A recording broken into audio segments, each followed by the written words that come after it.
Ողջույն, տևական դադարից հետո վերադառնում է Infocom-ի հանրագիր ոդքասթը։ Օրերս Երևանում անցկացվեց համաժողով, որի խորագիրն էր հետխորհրդային հիշողությունը ճգնաժամերի եւ շահարկումների ժամանակ։ Այսօր ես Infocom-ի տաղավարում հյուրընկալել եմ համաժողովի մասնակիցներից երկուսին։ Այստեղ են Գոհար Ստեփանյան, որը հնագիտության եւ ազգագրության ինստիտուտի մշակութային մարդաբանության բաժնի ավագ գիտաշխատող է, եւ Անահիտ Դեմոպուլոսը, Փարիզի արևելյան լեզուների եւ քաղաքակրթությունների ազգային ինստիտուտի Կամինալկոյի հայագիտական ամբիոնի վարիչը։ Ողջույն տիկնեք եւ շնորհակալություն հրավերն ընդունելու համար։ Ողջույն եւ ձեզ ենք շնորհակալ։ Պրոֆեսոր Տոնապետյան, ձեր դեպքում նաեւ բարի գալուստ Հայաստան։ Շնորհակալ։ Հասցրիք այս ընթացքում բացի համաժողովից լինել ինչ-որ վայրերում Հայաստանի շրջել։ Վայրերում ոչ, բայց Երևանում շատ հանդիպումներ ունեցա եւ որ շատ հետաքրքրական էր։ Ինչ որ հին գործակիցների հետ եւ նոր հերանեկարների համար շատ հետաքրքիր էր։ Այդ հեռանկարներին իհարկե զրույցի ընթացքում կանդրադառնանք։ Ուզում եմ նախ համաժողովի մասին խոսել, որն այս տարի անցկացվում է երրորդ անգամ եւ այս տարի Հայաստանում էր անցկացվում եւ շեշտադրումն էլ Հարավային Կովկասի եւ Հայաստանի վրա էր նաեւ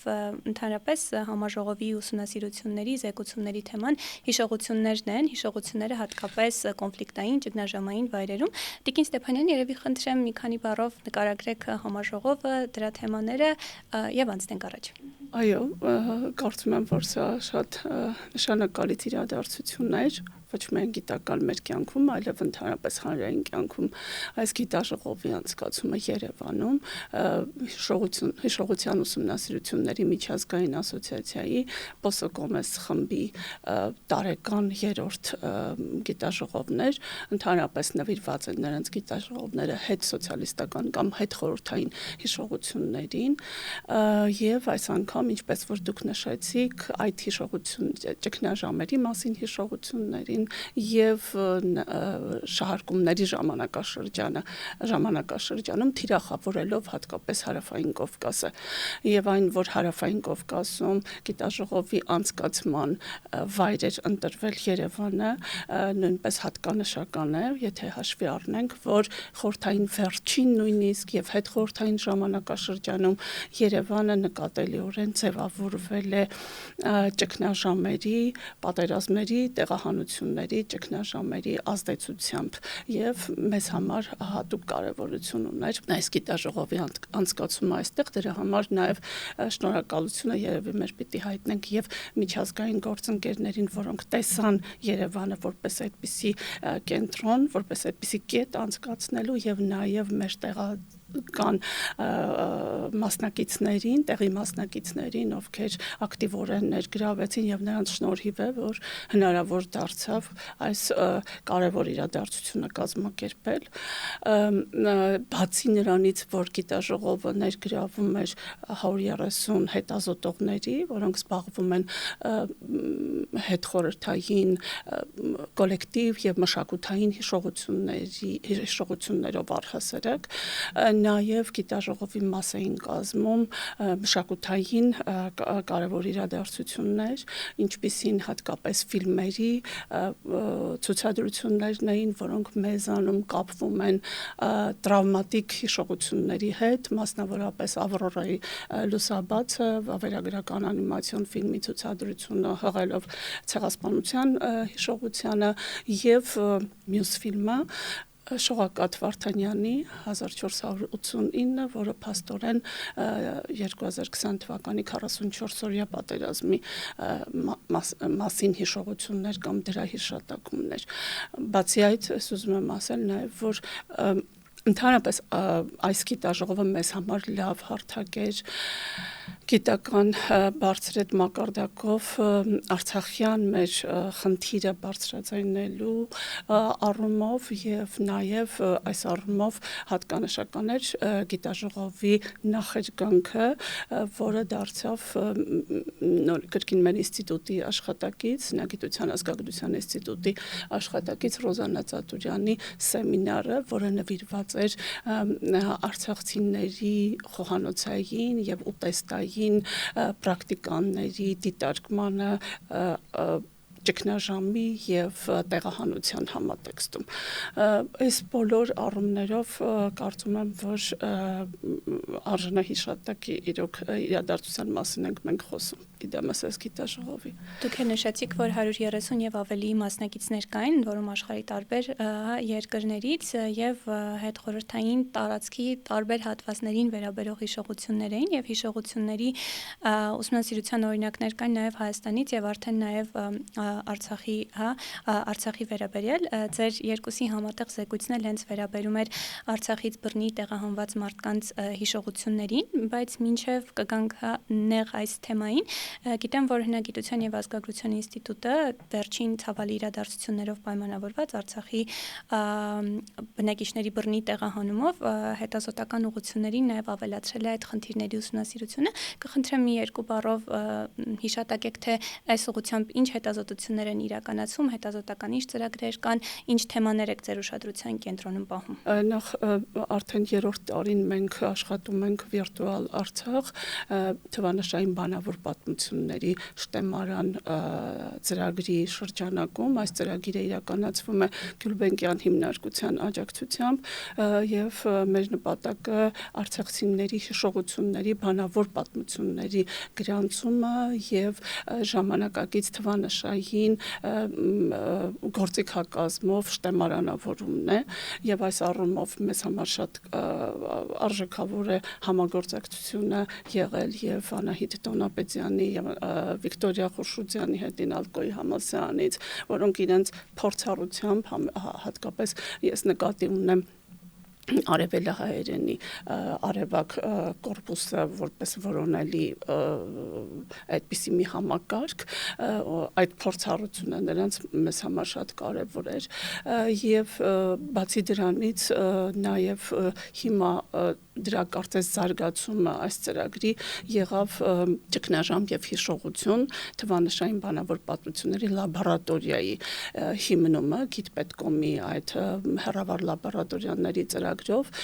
որը մեզ հնարավորություն է տալիս արդեն այդ շտեմարանը ավելի ինստիտուցիոնալ դաշտի մեջ բերել եւ այստեղ էլ էլի շատ կարեւոր է մեր մյուս գործընկերոջ արդեն Փարիզի Սորբոն Նուվել համալսարանից Պոլետ Սամվելյանի հետ, որը ղեկավարում է մեր այդ հեռավար լաբորատորիայի ծրագիրը։ Այս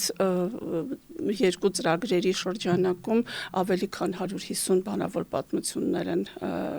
գրանցվել եւ մենք հիմա զբաղված ենք արդեն կոնկրետ ավելի շտեմարանավորման խնդիրներով։ Բայց նաեւ գիտեմ, որ ինստիտուտի կազմում իհարկե Արցախի հետ կապված նաեւ այլ տարբեր ծրագրերում հետազոտություններ են իրականացվում։ Եվ ենթադրում եմ այդ բանավոր պատմությունները, որոնք հավաքագրվել են եւ թվանշայնացվում են, հետագա հետազոտությունների համար հումք են լինելու եւ մարդաբանական եւ տարբեր ասպեկտների։ Այո, եւ իհարկե հիմա մենք կենտրոնացած ենք արցախցիների բանավոր պատմությունների վրա, արցախյան ճգնաժամի վրա, սակայն հատկապես լաբորատորիայի շրջանակում շրջանակը շատ ավելի լայն ենք մենք դիտարկում, որովհետեւ ճգնաժամերը մեր կյանքի մշտական ուղեկիցներն են եւ եթե նայում ենք ճգնաժամի ճգնաժամերի ուսումնասիրության արդիտասանկյունից, դրանք ոչ թե մեկ անգամյա իրադարձություններ են դիտվում, այլ շարունակական տևական ընթացք եւ ինստիտուտի շրջանակներում մշտապես եղել է ճգնաժամը հետազոտության կենտրոնում ու ներառելու ենք եւ խորհրդային ժամանակաշրջանի ճգնաժամերը, մասնավորապես այդ առումով հսկայական նյութ կա կուտակված օրինակ ստալինյան ռեպրեսիաների շրջանից եւ նաեւ հետխորհրդային այլ ճգնաժամերը, այսինքն մենք խնդիր չունենք սահմանափակվել միայն արցախյան ճգնաժամով։ Գալով արդեն ձեր զեկուցման թեմային համաժողովի շրջանակում Արցախից բռնի տեղահանվածների լեզվական եւ նյութական հիշողությունները, հետազոտություն, որը ենթադրում է մարդաբանական եւ լեզվաբանական ասպեկտով է խնդրին նայում, ինչպես եկավ այս համատեղ թեմայի գաղափարը ու ինչ դաշտային աշխատանք հետագային հետազոտություններ իրականացրիք, երևի երկուստ էլ այս հարցին պատասխանեք։ Ընդհանրապես մենք պանելով էինք ներկայացել այս գիտաժողովում, որտեղ բոլոր զեկուցումները համահեղինակությամբ էին եւ այս զեկուցումները միջգիտակարգային հետազոտությունների արդյունք կարելի է համարել, կոնկրետ մեր Անահիտ Տոնապետյանի եւ իմ զեկուցումը, ինչպես արդեն ասացիք, որ մենք վերնագրել ենք կրելով ժառանգությունը, ստեղծելով լոկալ ընտրությունը, Արցախից բռնի տեղահանվածների նյութական եւ լեզվական ստրատեգիաները, եթե մեկ նախադասությամբ ձևակերպելու լինեմ, այն մասին է, թե ինչպես Արցախից բերված հատուկ իրեր, որոնք սովորական չէին, այլ որոնք ունեին աֆեկտիվ խորը հենք, լիցք,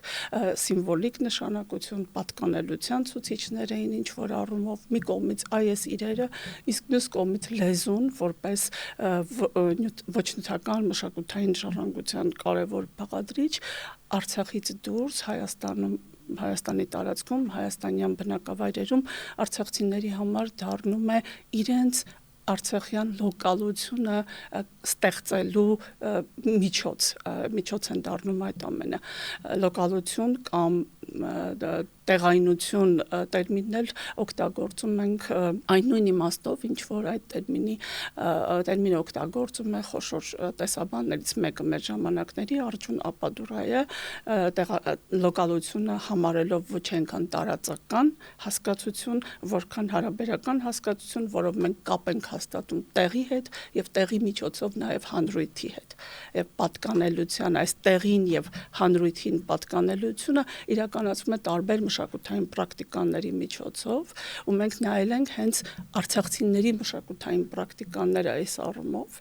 ինչ են նրանք անում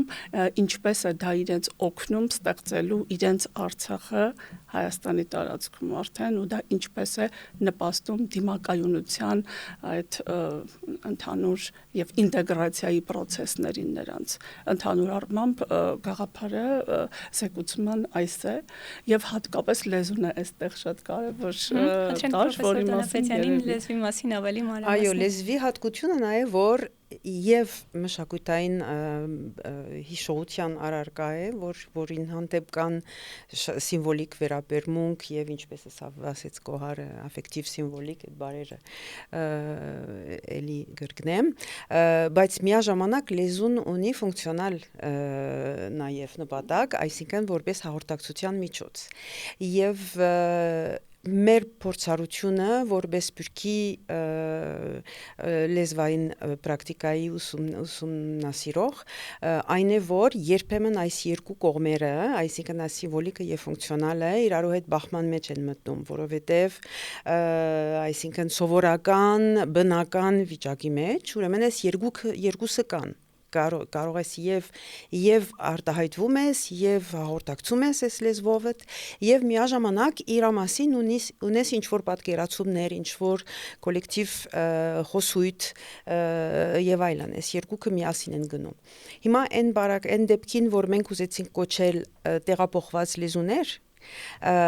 արդեն աստիճանաբար գիտենք այդ սպյուրքի փորձը ցույց է տալիս, որ աստիճանաբար այս երկու կողմերը իրարից բաժանվում են ու իրենց առանցին հերանեկարներն են գտնում, այսինքն եւ սովորաբար ի նպաստ սիմվոլիկին եւ այսինքն խոսակցականը դառնալով երկրորդական եւ երբեմն նույնիսկ կորսվելով։ Ուրեմն սա եւ այն զեկուցման մեջ, որ ես ներկայացրեցի Պոլետ Սամվելյանի ու իմ անունով, փորձեցինք Դե այստեղ նպատակը նաեւ, այսինքն որպես մշակութային պրակտիկ դիտարկելն է այս լեզվի վիճակը հիմա արցախցիների միջև, որ շատ հետաքրքրական երևույթներ կան, այսինքն բլոգերի մեջ բարբարը գործածելը, նաև ինչպես որ զեկուցմաններ նշվում էր, ինչ որ առարգաների վրա այս բարբարով գրություններ ունենալ, որպես մի ձև դրոշ, այսինքն ինչ որ պատկանելության հայտարարություն, որ կա այս բաստի մեջ, ոչ թե հաղորդակցելու նպատակով, կարող է մեսեջնել իմաստ ունենա, կարևորություն ունենա, բայց առաջինը այդ բարբարով լինելն է, որ գերիշխում է գրեթե այդ մեսեջի վրա։ Ուրեմն մեր հետազոտական կենտրոնում բավականին խորացրել ենք այդ վտանգված լեզուների գաղափարի վրա, թե ինչքան ժամանակ սփյուռքի մեջ օրինակ լեզումը մի լեզու կարող է շարունակվել կամ ինչ որ ոչ բնական պայմաններում, ու այստեղ շատ հետաքրքիր է մեզ համար հասկանալ եւ հիմակվա այդ լեզվի վիճակը պարզապես այդ արցախցիների միջև տարբեր կոնտեքստների մեջ եւ փորձել հասկանալ թե ինչ են հերանեկարները ապակայի համար ու այս իմաստով մենք ուզեցինք ներկայացնել սփյուռքի մեջ տարբեր իրավիճակներ, որպեսզի տեսնենք թե ինչ ձևի գործոններ կարող են աստել այս սիմվոլիկի եւ հաղորդակցական ֆունկցիաների հավասարակշռման կամ ոչ հավասարակշռման։ Ուրեմն սփյուռքում կան ընտանիքներ, որոնք կարողացել են արևմտահայերենը պահել, որպես իսկապես միգուցե ոչ հիմնական հաղորդակցության միջոց, բայց նաև մնում է որոշ չափով հաղորդակցության միջոց, սա մեծ մասամբ նաև այն ընտանիքների մեջ, որոնք ունեն միջազգային կապեր, որ հայերենը դառնում է ամենաբնական հաղորդակցության լեզուն, բայց կան նաև շատ անձեր կամ ընտանիքներ, որոնք կորցրել են արևմտահայերենը, այլևս չեն օգտագործում, բայց ունեն կապվածություն, սերտ կապվածություն լեզվին, որը փորձում են արտահայտել ինչ-որ ձևերով։ Ուրեմն կարող եք տեսնել մարդկանց, որոնք վզին կախած ունեն այփուփենը կամ տան մուտքին, այսինքն ինչպես որպես սրբություն, այսինքն կարող էր ինչ-որ աստվածամոր նկար լիներ, ինչ-որ մի հավատացյալի տանը, ու այստեղ որպես սրբություն ունեն այփուփենը, որ ցույց է տալիս այս կապվածությունը, բայց լեզուն որպես ֆունկցիոնալ հաղորդակցության միջոց արդեն չունեն, հասանելի չէ իրենց։ Հիմա հետաքրքրականը նաև որ երբ որ ուսումնասիրում ենք սփյուռքի բարբարները, այնտեղ կան մի շարք գործոններ, որ կարող են աստել այս լեզվի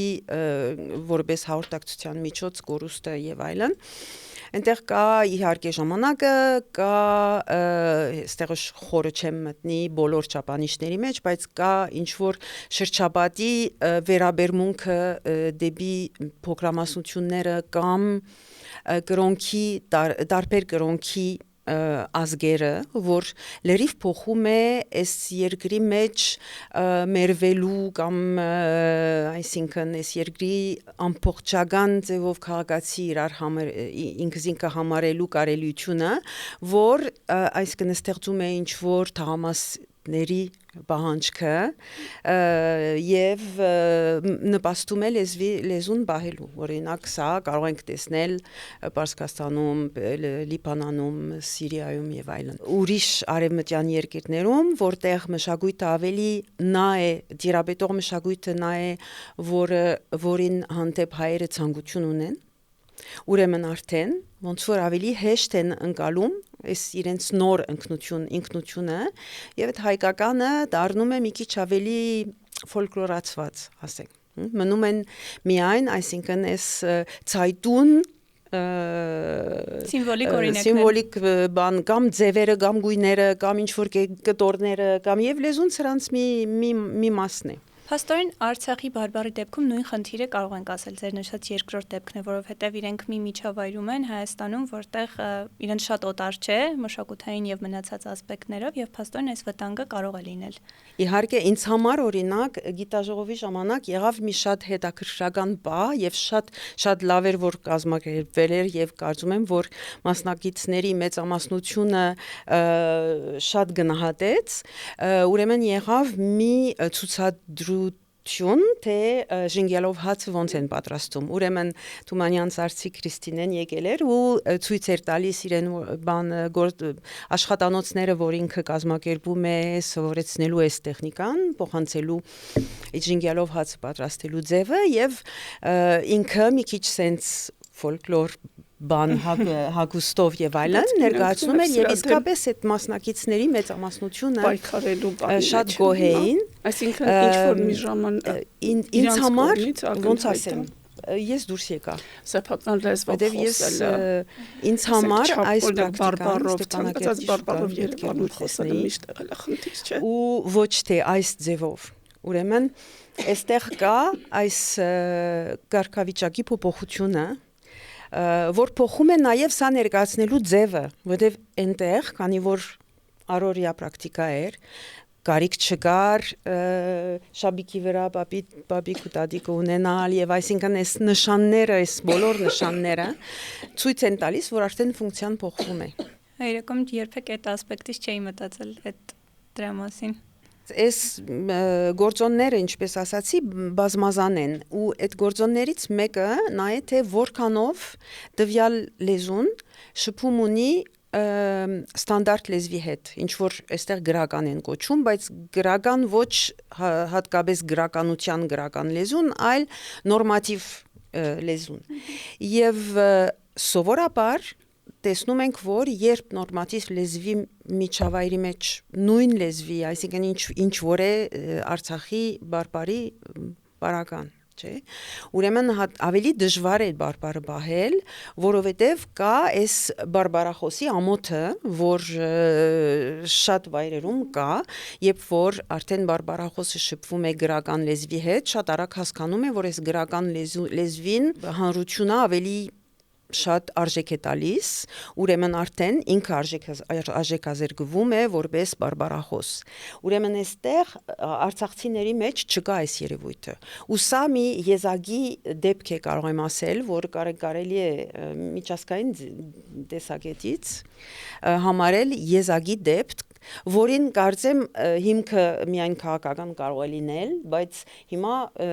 պետք է տեսնել, թե որքան ժամանակ կշարունակվի այս վերաբերմունքը։ Այսինքն իրենք շարունակում են ֆունկցիոնալ առումով էլ դա կիրառել եւ այդ մասով կաշկանդվածություն։ Այսինքն հետո պետք է տեսնել սերնդից սերունդ ինչ կլինի, որովհետեւ շատ հստակ է, որ տեղափոխված ճապահասները երևի հավանական է, որ մինչև իրենց կյանքի վերջը այսպես վարվեն, բայց արդեն տեսնում ենք երեխաների մեջ։ Ես շատ այս անգամ ժամանակ չունեցա գնալու իրենց այցելելու, բայց ամեն անգամ փորձում եմ այցելել Դիզակ Արտ աշխատանոցը, որ Հադրութի երեխաներին առաջարկում է ստեղծագործական աշխատանոցներ, տարբեր արվեստի տարբեր ոլորտներում, շատ մեծ որակով եւ միաժամանակ այս միջոցով փորձում է իրենց համար պահպանել բարբարախոս միջավայր։ Եվ այնտեղ նկատեցի այդ կարող եմ ասել մի քիչ նույն միտումը, որ նկատել եմ նաև ուրիշ մի կենտրոն, որ փորձում է հայրենի մի ուրիշ տարբերակ պահպանել, Նոր Հարաճի կենտրոնը, որ այստեղից ոչ հեռու է գտնվում, ամերիկան համալսարանից ոչ հեռու է գտնվում, եւ որտեղ նույն ձևով առաջարկվում է տարբեր երաժշտական աշխատանոցներ եւ տարբեր ձևի հանդիպումներ արևմտահայախոս երեխաներին։ Ուրեմն Սիրիայից տեղափոխված կամ Լիբանանից, այսինքն հիմա բավականին են ընտանիքները, որոնք այստեղ բերել են իրենց արևմտահայրենը։ Եվ այնտեղ տեսնում ես, որ իրենցից մեծ մարդկանց հետ բնականաբար խոսում են իրենց ձևով, իրենց տարբերակ ասեմ, որ արևմտահայերենը բարբար չի կարելի կոչել, բայց նույն վիճակն է այն իմաստով, որ այս քերիշխող այստեղ պաշտոնական արևելահայերենից տարբերվում են, լինելով նույն լեզվի մի տարբերակ։ Ուրեմն այդ նույն միտումը կա, այսինքն արդեն երեխաները, եթե պարզապես իրենց միջև լինեն, առանց ուրիշ սերունդի մարդու, արդեն սկսում են գնալ դեպի գրական կամ ստանդարտ արևելահայերենը։ Բայց երբ որ դուք զրուցում եք, հա, ենթադրում եմ տարբեր տարիքային խմբերի մարդկանց հետ եք զրուցել, երբ որ այդ բանահավաքչական աշխատանքը արել եք, տարբեր սերունդների միջև ձեզ հետ հաղորդակցության ժամանակ տարբերություն նկատել եք բարբառը պահպանելու եւ մի քիչ շեղվելու, օրինակ ինչ որ ավելի շատ ճակերտավոր ասած գրական հայերենով հաղորդակցվելու, արդեն իսկ այդ տարբերությունը նկատվում է տարբեր սերունդների միջև Արցախից բռնի տեղահանված անձանց։ Դե ինչպես Անահիտը ասեց, երեխաները այս առումով, որոնք ընդհանուր կրթական համակարգի մաս են դառնում, արդեն իսկ նրանք ավելի արագ են գնում բարբառից դեպի ստանդարտ արևելահայերենը, բայց ակնհայտորեն կարելի է ասել, որ կոնկրետ միջին տարիքի կամ ավելի բարձր բանասացները այն կերպ ինչպես մեզ հետ խոսում են 2023-ին, նույն ձևով չեն խոսի արդեն 2024-ին, 25-ին եւ մենք որպես կանոն խնդրում ենք իրենց, որ իրենք խոսեն մեր հետ բարբառով եւ երբեմն նույնիսկ մեզ կարող է հիմա արդեն ասեն, որ գիտեք, որ ես սկսեմ բարբառով ամբողջությամբ խոսել, մի տեսակ արհեստական կլինի արդեն, այսինքն այնքան է իրանց մոտ այդ փոփոխությունը իրանք են զգում եւ բնական վիճակ չի լինի բացառապես արցախյան բարբառով խոսելը։ Բայց այստեղ նաև արցախցիների հետ կապված ես ուզում եմ, որ շեշտը հենց լեզվի առումով դնել նրա վրա, որ 23-ից հետո նրանց մոտ շատ հստակ էր գիտակցումը, որ իրենք երբեմն Արցախից իրենց հետ միասին բերել են, եթե մի բան բերել են, ապա լեզուն է, եւ այդ առումով շատ հետաքրքրական էր դե գիտենք, որ ոդքասթներ կան տարբեր զուտ բարբառով նրանց կողմից ստեղծված, այդ մեդիա տարբեր արտադրանքները, այդ ոդքասթերից մեկի հեղինակը ասում է, մենք Արցախից բերել ենք մեզ եւ մեր լեզուն, եւ այս գիտակցումը նրանց ստիպում է հնարավորինս ամեն ինչ անել, ոչ միայն պահպանելու, ոչ միայն լսելի դարձնելու իրենց խոսքը, այլ այն ինչ որ Անահիտներ ասում, նաև տեսանելի դարձնելու խոսքը բարբառը, դրան արտաքին ինչ որ մի դրսևորում տալու կամ ինչպես մենք մեր զեկուցման մեջ ենք ասում, այդ խոսքը նյութականացնելու եւ այստեղ շատ կարեւոր դեր ունեն այն տարբեր արտադրական ձեռնարկները, կլինեն դրանք տնային տեքստիլ, կլինի հագուստ, կլինի կերամիկա, պայուսակներ, ինչևէ ցանկացած մի բան, որը կարող է ծառայել մակերես լեզուն արձանագրելու։ Դառնում է շատ կարևոր, ընդ որում այդ բոլոր ապրանքները շատերի մոտ այն գիտակցումը կա, որ դրանք ոչ թե պարզ սպառողական ապրանքներ են, այլ միջնորդներ լեզուն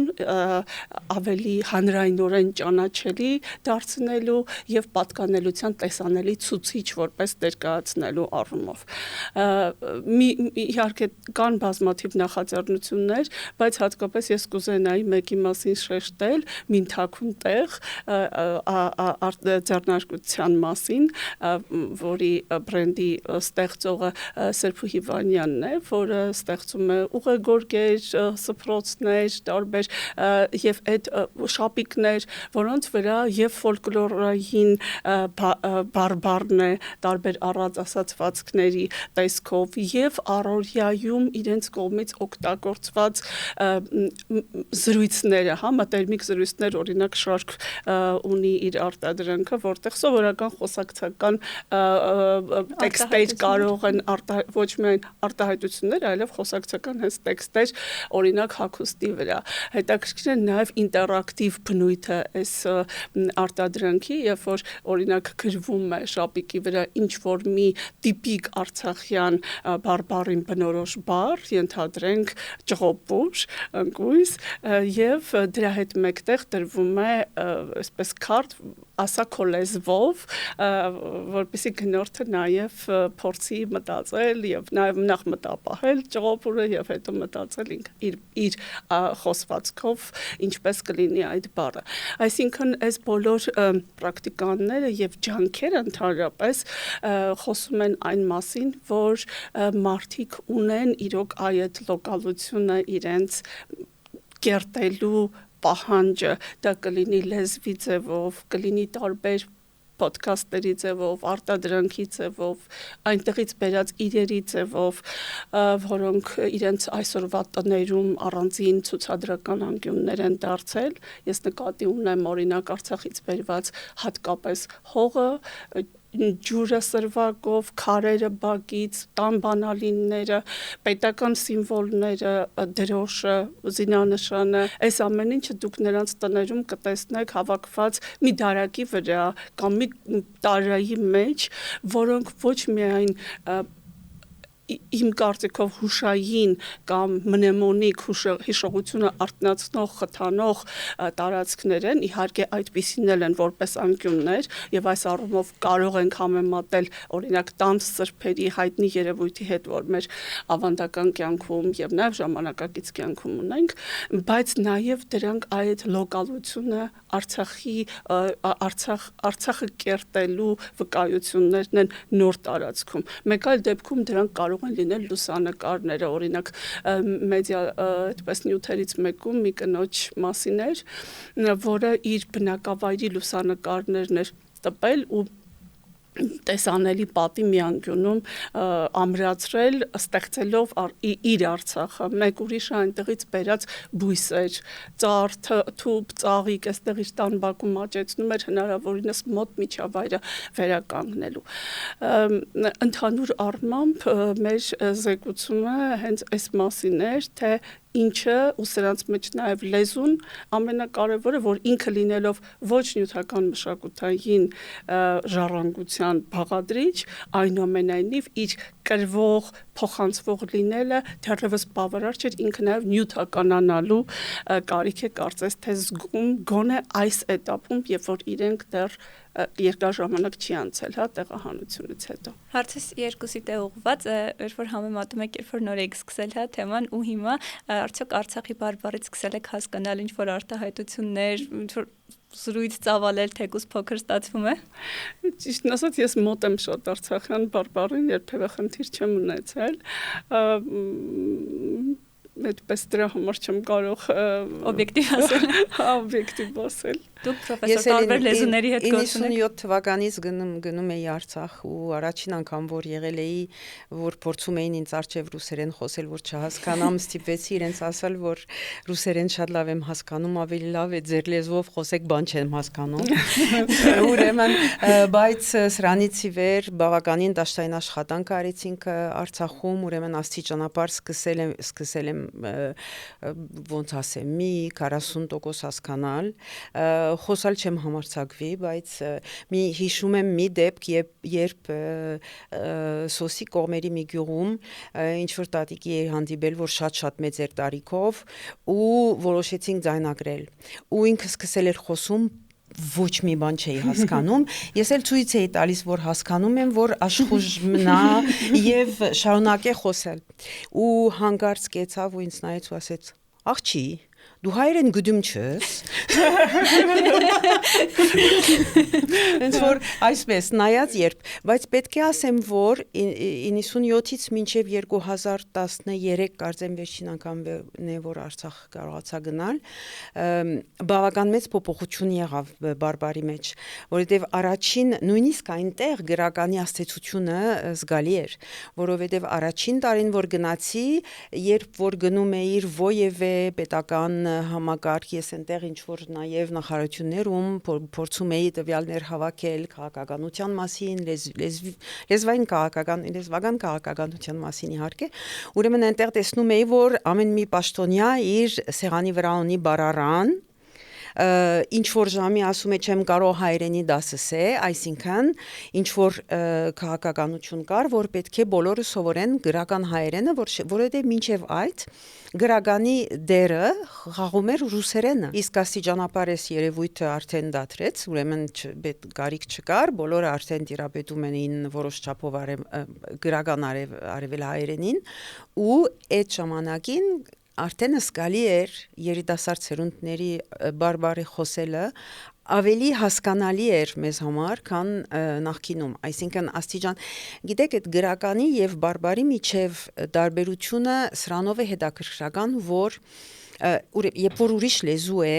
արդեն կտրուկ անցում չկա, անցումային շրջան չկա, մեկ լեզու ես խոսում կամ մյուսը։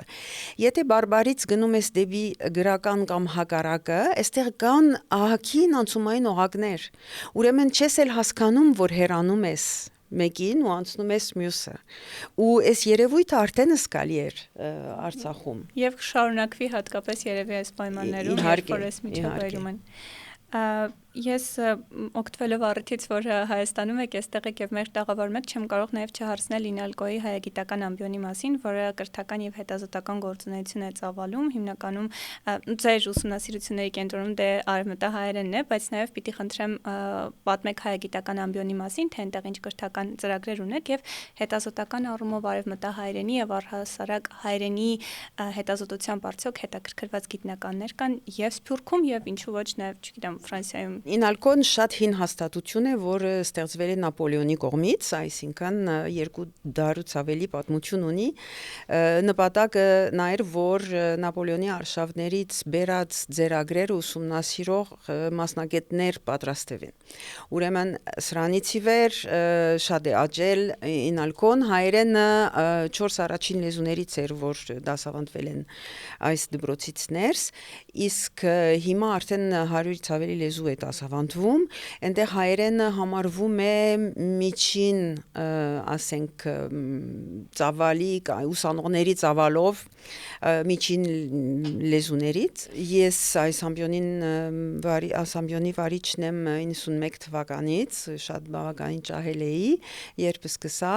եւ շատ մարտահրավերներ եղան, քանի որ համակարգը փոխվեց, Բոլոնիայի համակարգ եւ այլն, այսինքն կարողացանք մեր կուրիկուլումը բավականին ծավալել։ Մեր մոտ ըստ ավանդույթին դասավանդվում էր արևմտահայերենը, ուրեմն սա միջազգային գլխավոր վայրն է, որտեղ կարելի է արևմտահայերենը սովորել 0-ից մինչև դոկտորականը, այսինքն նույնիսկ Լիբանանում, որտեղ լեզուն ամենալավ պահպանված է, այս տիպի հաստատություն չկա, բայց նաև դասավանդում ենք արևելահայերենը եւ Հայաստանի անկախացումից ի վեր ուսանողները նաև կարելիություն ունեն սկսել արևելահայերենով, բայց այնպես ենք ծրագիրը կազմակերպել, որ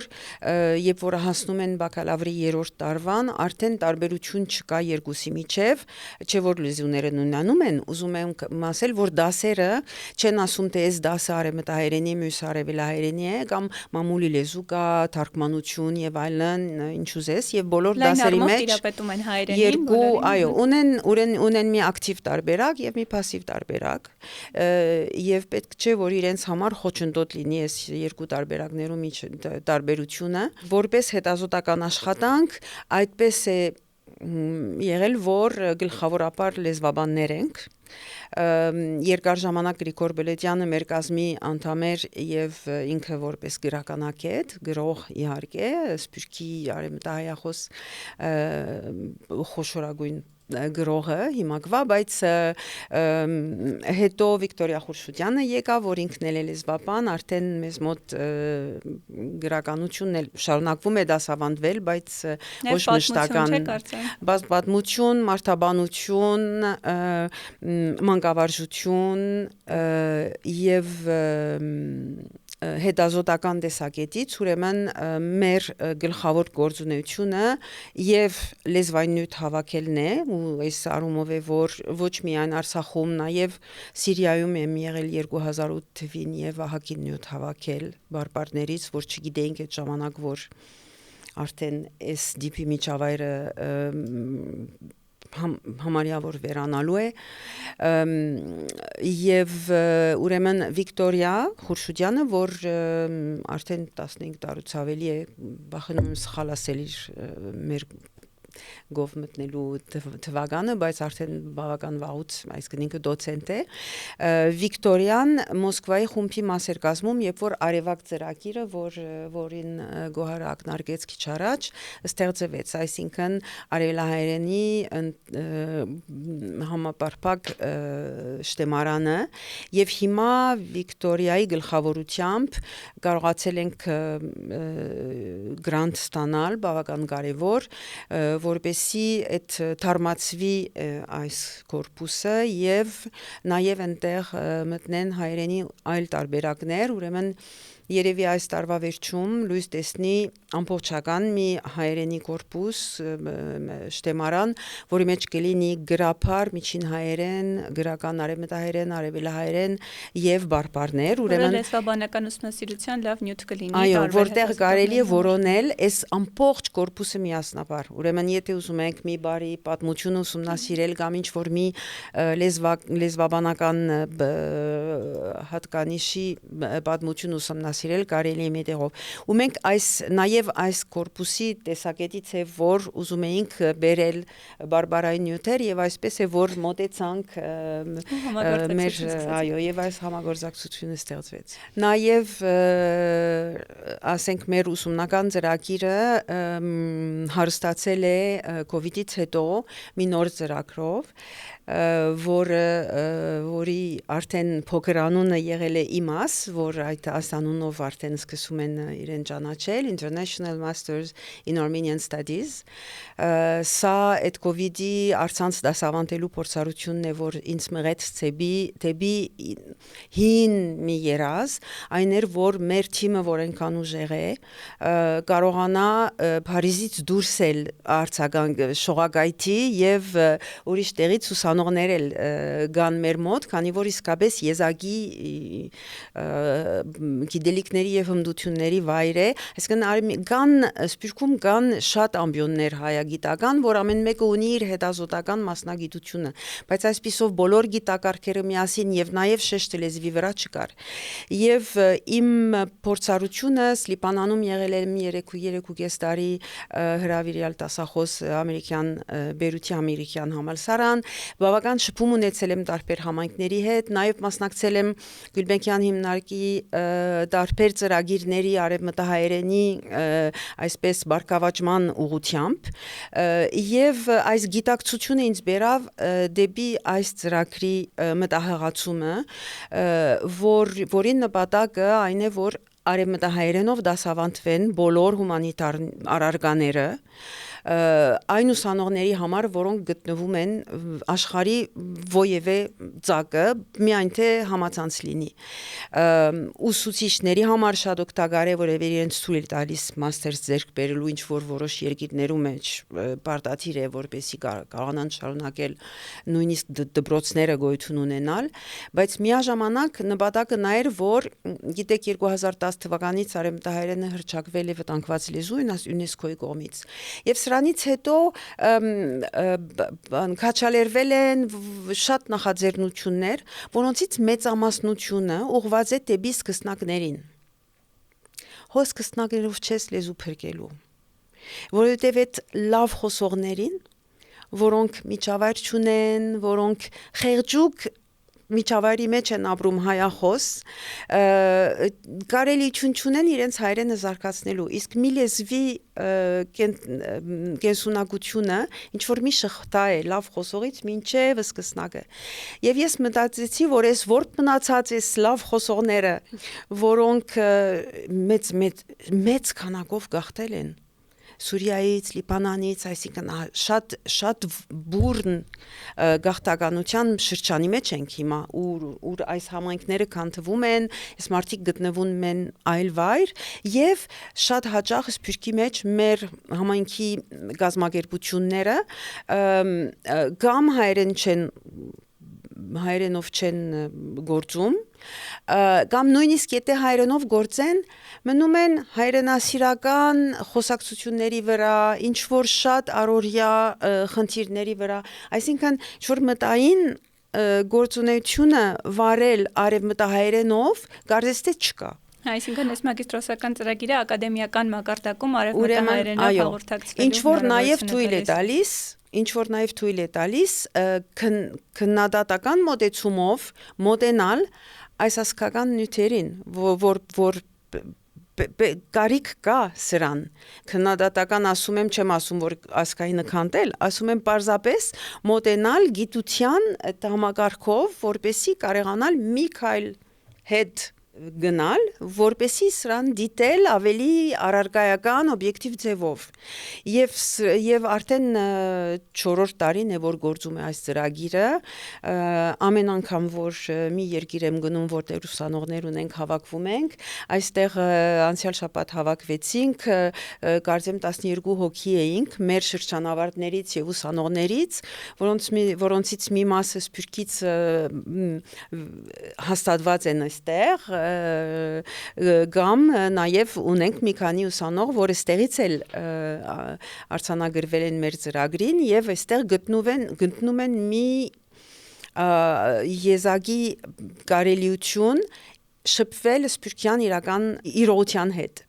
Եվ շատերը մանավանդ լրագրողներ ունենք, որ գալիս են եւ հետևում են մեր ծրագրին եւ ասում են, որ չէին կարող սփյուռքը հասկանալ, եթե այս շփումը չունենային։ Ուրեմն այսպես ինչ որ միջազգային լաբորատորիա է, որտեղ կարելի է տեսնել այդ սփյուռքի գործելը եւ միաժամանակ փորձել նոր նախաձեռնություններ, այսինքն մենք մղում ենք մեր ուսանողներին, որպես իմանալով թե բոլորը ունեն ինչ որ background ունեն դե հասկացիր դե դու ով ես ինչ կարող ես անել որ ուրիշ մեկը չի կարող անել եւ քո շրջապատը ինչի կարիքը ունի այս հայրենի հետ կապված ու մենք իրենց կաճալերում ենք, այսինքն օժանդակում ենք, կաճալերում ենք, որպեսզի այս ծրագրերը իրականացնեն եւ իրենց թեզը այս թեմայով գրեն եւ իսկապես շատ ինձ համար շատ ներշնչող ծրագիր է եւ ուսանողներն էլ շատ գոհ են Հաջողություն մագիստրոսական ծրագրին հուսով ենք շրջանավարտների տարբեր նախաձեռնությունների մասին դեռ կլսենք եւ ամփոփելով թեման Տիկին Ստեփանյանը հեռավար լաբորատորիայի մասին նշեց, որը Սփյուռքի գիտնականների համագործակցությամբ եւ համագործակցությամբ հետազոտություններ է իրականացնում դուք նշեցիք, որ Հայաստանում գտնվելու ընթացքում տարբեր հանդիպումներ ունեցաք ուզում եմ երկուստ էլ նշեք թե այս համատեղ ծրագրերը այստեղից Հայաստանից եւ Սփյուռքից գիտնականների արդյոք շարունակվելու են թեման, որի մասին խոսեցինք, որը շատ հետաքրքիր է արդյոք զարգացնելու եք կամ դրանից բխող այլ թեմաներով համատեղ ինչ որ հետազոտական նախաձեռնություններ կան, որ առաջիկայում կարող ենք սպասել Դե այո իհարկե անշուշտ այդ համագործակցությունը արդեն պարտավորության իմաստով էլ կա, որովհետև լաբորատորիան 5 ամյա է եւ դրա ընթացքում նախատեսվում են եւ մեր այցելություններ փորձի փոխանակում, չգիտեմ, տարբեր սեմինարների մասնակցում, առայժմ շատ կոնկրետ չեմ կարող ասել, բայց համենայն դեպս դա ենթադրում է երկուստեք այցելություններ եւ ղեկավարի այցելություն Հայաստան եւ մեր հետազոտական թիմի այցելություն այնտեղ եւ կարծում եմ, որ դրանք անպայմանորեն իրենց դրական հետևանքները պիտի ունենան, արդյունքները պիտի ունենան, մանավանդ որ մեր համար դրանք նաեւ միջգիտակարգային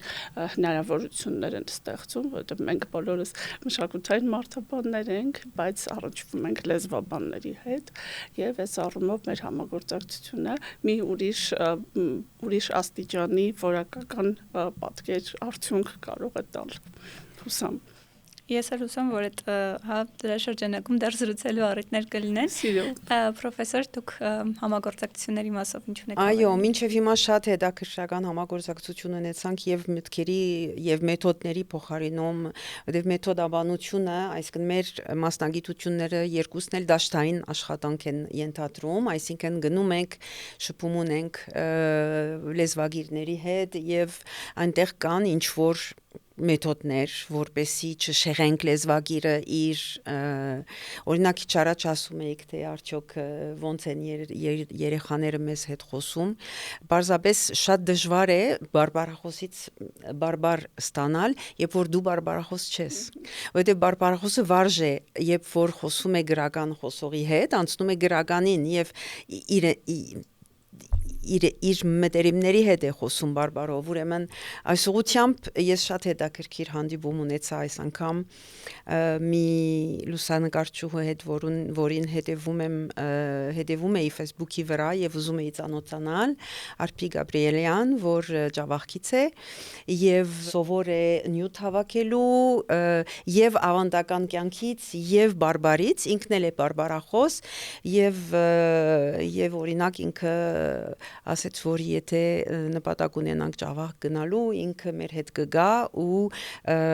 կուղղորդե եւ պատրաստ է օգնելու, օրինակ այսպիսի, այսինքն սա դեր մտածվելիք ծրագիր է իհարկե, բայց շատ թանկագին է, երբ որ կարողանում ես մի համայնքի մեջ գտնել մեկին, որ եւ գիտակից է այդ մեր աշխատանքի մասին, այսինքն հասկանում է դե մենք ինչ ենք հետապնդում եւ մյուս կողմից ինքն էլ գրողն է բարբարին եւ կարող է այնպես անել, որ մեր լեզվագիրը իրեն ազատ զգա եւ ուզե ուղագի բարբարով խոսել։ Գիտեք, մի անգամ Եղվարդում էինք եղել Զանգեզուրում եւ փորձում էինք 2003 թվին կարծեմ, փորձում էինք գտնել Ղարադաղի բարբարների նմուշներ։ Այդ իսով փոխանակ վերջավորության ունենալ այդ բան ասիսեն փոխանակ ասում են ասել ասիսեն։ Ուրեմն 5 գյուղ կա եւ ամեն մեկ գյուղ որ գնում էինք ամենտեղ ասում են չէ մենք այլևս այսպես չենք խոսում, բայց մյուս գյուղը խոսում է։ Սենց 5 գյուղերը շրջեցինք, մինչեւ որ ամեն անգամ մեզ ուղարկում էին ուրիշ գյուղ։ Ու վերջո մի գյուղ մտանք, որ մեզ ասեցին ում հետ եք ուզում հանդիպել, ասեցինք ինչքան քիչ գրթված ենք, լավ, հասկացանք, որ դպրոցի տնօրենի սեղանին չստիպվենք նստել ու մեր օրը անցնի առանց որ բարբարախոս հանդիպած լինենք։ Ուրեմն այնտեղ մեզ բերին մի մարդ, որի անունը Քամո էր եւ երևի ամենաքիչ հարկված անձներ գյուղին, ինչ որ այսինքն որպեր եղել, ինչ որ ուսանցքային անձնավորություն, որին ասեցին, որ պրոֆեսորները եկել են Երևանից, Փարիզին, այս խեղճ մարդը 10 րոպե միայն մի բան էր ասում։ Ասում են Քամո, խոսա, բարբարով խոսա, ասում էր համոթա, բա համոթա, 10 րոպե, մինչև որ ասեմ այդ բան գյուղապետարանի քարտուղարուն, որ ասում է դու կարող եք իրեն հետ մի քիչ բարբարով խոսալ։ Սկսավ ու արդեն այս Քամոն բլբլի պես սկսավ խոսալ եւ հոյագապ ձայնակրություն ստացվեց։ Մեզ համար շատ թանկագին է այս համագործակցությունը, որովհետեւ նախ կարողանում ենք ուղղություններ տալ, թե ասկագրակետները, երբ որ գնում են դաշտի վրա, նյութերը ինչպես հավաքեն, որպեսզի այս նյութերը կարողանանք մենք էլ օգտագործել լեզվաբանության համար, ինչ որ շատ հեշտ չէ, որտեվ շատ հեշտ կարելի է ինչ որ այսինքն ձև որտեքրել, որ արդեն այս նյութը անգործածելի դարձնե մեր համար, ուրեմն սրա մասին բավականին մեթոդապանական սեմինարներ ենք ունեցել, բայց նաև մեզ համար շատ թանկագին է, որ մեր ասենք լեզվաբանական գիտակարգի եւ իր գարքերի, կատեգորիաների եւ այլն զուգահեռ կարողանանք նաև դիմել ասկագրագիտության եւ ասենք բան սոցիոլոգիայի եւ այլն գարքերին,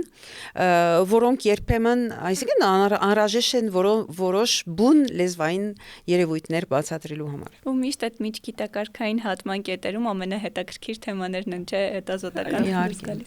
Ձեզ շատ շնորհակալ եմ ժամանակի ու հետաքրքիր զրույցի համար։